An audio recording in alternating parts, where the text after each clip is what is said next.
मित्रांनो, ज्येष्ठ नागरिक गुंतवणूक करून त्याद्वारे जे व्याज कमवतात ती कमाई टॅक्सेबल असते, म्हणजे येणाऱ्या व्याजावर टॅक्स द्यावा लागतो।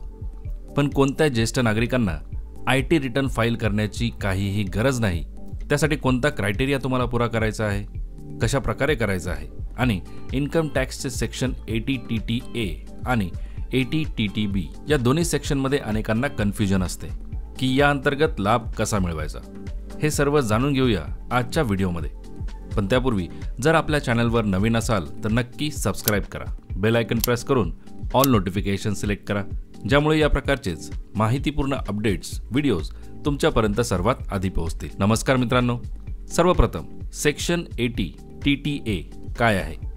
कलम 80TTA हा 2013 मध्ये सादर केलेल्या भारतीय आयकर कायद्याचा एक भाग आहे, ज्याचा उद्देश व्यक्ती आणि हिंदू अविभक्त कुटुंबांना HUF हिंदू अनडिवायडेड फॅमिलीजला कर सवलत प्रदान करणे आहे।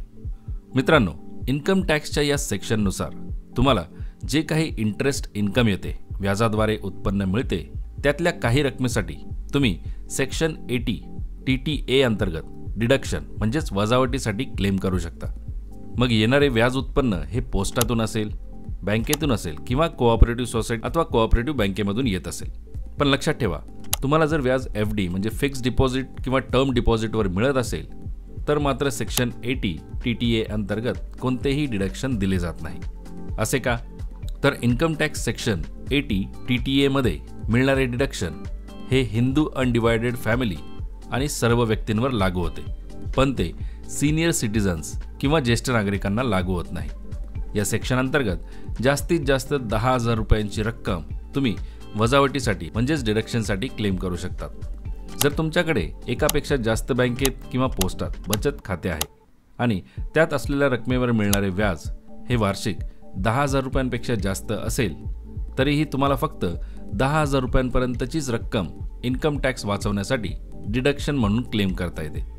उदाहरणार्थ, वर्षभरात तुम्हाला 15,000 रुपये वेगवेगळ्या अकाउंट्समधून एकूण व्याज येत आहे, तर सेक्शन 80TTA अंतर्गत फक्त 10,000 रुपयांवर तुम्हाला टॅक्स लागणार नाही, पण उरलेला टॅक्स द्यावा लागेल, कारण या सेक्शन अंतर्गत फक्त 10,000 रुपयांची डिडक्शन मर्यादा आहे। आणि हा section fixed deposit, recurring deposit आणि टर्म डिपॉझिट कव्हर करत नाही, तसेच तो ज्येष्ठ नागरिकांनाही लागू होत नाही। याचे कारण इन्कम टॅक्स ॲक्ट आयकर कायद्याअंतर्गत ज्येष्ठ नागरिकांसाठी एक स्वतंत्र सेक्शन उपलब्ध आहे, सेक्शन 80TTB। मित्रांनो, आयकर कायद्यानुसार ज्या भारतीय रहिवासी नागरिकाचे वय 60 वर्ष व त्यापेक्षा जास्त आहे त्यांना सीनियर सिटीजन ज्येष्ठ नागरिक मानले जाते, आणि ज्या भारतीय रहिवासी नागरिकाचे वय 80 वर्ष किंवा त्यापेक्षा जास्त आहे अशा नागरिकांना सुपर सिनियर सिटीजन्स म्हणजे अतिज्येष्ठ नागरिक असे कन्सिडर केले जाते। या वयानुसार वेगवेगळ्या सवलती सुद्धा नागरिकांना मिळतात। मित्रांनो, सामान्य नागरिकांना व्याजाद्वारे मिळणाऱ्या उत्पन्नावर टॅक्स सवलत म्हणून सेक्शन 80TTA अंतर्गत जिथे फक्त 10,000 रुपयांची मर्यादा आहे, तिथे सेक्शन 80TTB अंतर्गत ज्येष्ठ नागरिकांना कोणत्याही प्रकारच्या डिपॉझिटमधून मिळणाऱ्या व्याज उत्पन्नावर टॅक्स सवलत म्हणून 50,000 रुपयांची मर्यादा आहे। म्हणजे ज्येष्ठ नागरिक संपूर्ण वर्षभरात इंटरेस्ट इन्कमसाठी इन्कम फ्रॉम अदर सोर्सेस या हेडखाली सेक्शन 80TTB अंतर्गत 50,000 रुपये डिडक्शनसाठी क्लेम करू शकतात। हा एक मोठा फरक या दोन्ही सेक्शनमध्ये आहे। आणि हो, ही रक्कम क्लेम करण्यासाठी ज्येष्ठ नागरिकांना फक्त त्यांचे पॅन कार्ड आणि बँक स्टेटमेंट देण्याची गरज आहे। मित्रांनो, आता बघूया की कोणत्या ज्येष्ठ नागरिकांना दरवर्षी इन्कम टॅक्स फाईल करण्याची गरज नाही। 2021च्या बजेटमध्ये आयकर कायद्याअंतर्गत सेक्शन 194P सादर केले गेले होते, ज्याचा डायरेक्ट फायदा अशा ज्येष्ठ नागरिकांना होणार आहे ज्यांचे वय 75 वर्ष व त्याहून जास्त आहे, ज्यांच्याकडे मागील वर्षात भारतीय नागरिकत्व आहे, तसेच अशा ज्येष्ठ नागरिकांचे उत्पन्न हे फक्त पेन्शन आणि व्याजाद्वारे असेल।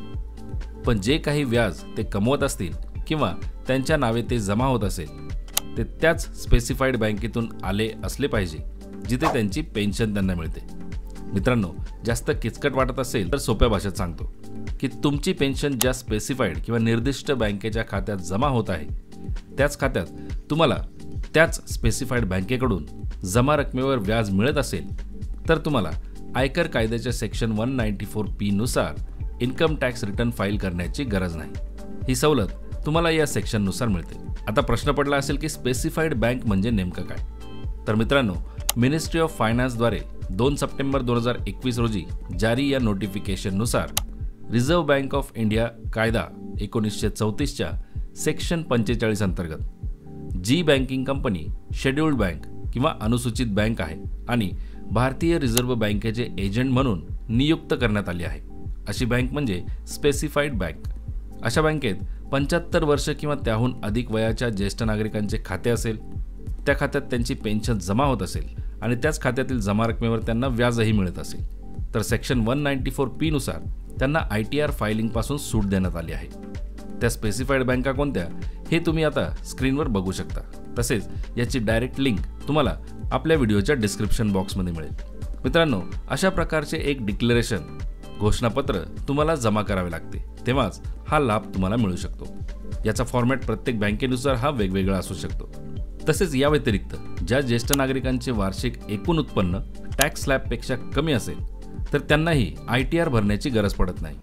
पण जर तुमचा TDS कापला गेला असेल आणि तो जर तुम्हाला परत मिळवायचा असेल तर मात्र तुम्हाला ITR फाईल करणे गरजेचे आहे, तरच कापलेल्या TDSची रक्कम तुम्हाला परत मिळू शकते।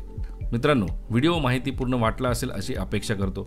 ज्येष्ठ नागरिकांसाठी बदलण्यात आलेले नियम जाणून घ्यायचे असतील तर या व्हिडिओवर नक्की क्लिक करा। धन्यवाद मित्रांनो। जय हिंद, जय महाराष्ट्र।